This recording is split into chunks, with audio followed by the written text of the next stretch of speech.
Boss ಒಂದು dialogue ಹೇಳ boss. ಹುಡುಗರ ಕೈಯಲ್ಲಿ ಸಿಗರೇಟ್ ಇರಬಾರ್ದು, ಹುಡುಗಿಯರ ಕೈಯಲ್ಲಿ ಮೊಬೈಲ್ ಫೋನ್ ಇರಬಾರ್ದು. ಗೌಡ್ರ ಮನೆ ಉಪಚಾರ ಯಾವತ್ತೂ ಮಿಸ್ ಮಾಡಬಾರ್ದು. ಅವ್ರ ಕೋಪಕ್ಕೆ ಬಲಿಯಾಗಿ ಯಾವತ್ತೂ ಓದಿ ತಿನ್ನಬಾರ್ದು. ನಾಲ್ಗೆ ಮೇಲೆ ಸೆನ್ಸ್ ಇರಲಿ. ಹೌದು ಗೌಡ್ರೆ, ನೀವು ಕರೆಕ್ಟಾಗೇ ಹೇಳಿದ್ರಿ. ಆದ್ರೂ ಗೌಡ್ರೆ, ನಿಮ್ಮ ಮನಸ್ಸಿನಲ್ಲಿ ಎಂಥದೋ ಒಂದು ಪ್ರಾಬ್ಲಮ್ ಇದೆ.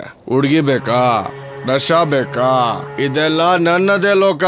ಯಾವ ಟೈಪ್ ಕಿಕ್ ಬೇಕು ಹೇಳಿ, ಎಲ್ಲ ಕೊಡ್ತೇನೆ. ಈ ಗಾಂಜಾ ಮಾಂಜಾಕ್ಕಿಂತಲ್ಲ ದೊಡ್ಡ ನಶೆ ಯಾವ್ದು ಗೊತ್ತಾ? ಲವ್. ಅದು ಮನಸ್ಸಿನ ಜೀವನ ಎರಡನ್ನೂ ಹಾಳು ಮಾಡ್ಬಿಡುತ್ತೆ.